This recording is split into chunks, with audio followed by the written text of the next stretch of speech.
Hello everyone, welcome back to this channel. In this video, I'm going to show you how to add vintage effect on a CapCut apps. Now let's get started. First, open your CapCut apps, and after this, in here you just click on the video. In here you just click on the filters at the bottom. This one, click on it. And after this, in here you can swipe until you can see retro. And in here you can swipe until you can see vintage. This one, you just click on it.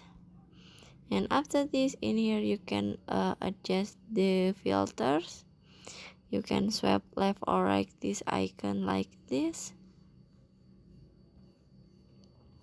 Okay, and after this, in here you just click on the check icon at the bottom.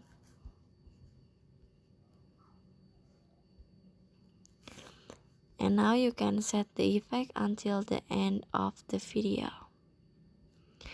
And finish. So that's how to add vintage effect on CapCut apps. I hope you found this video to be helpful. If you enjoyed the content, please consider like, comment, and subscribe down below. Bye bye.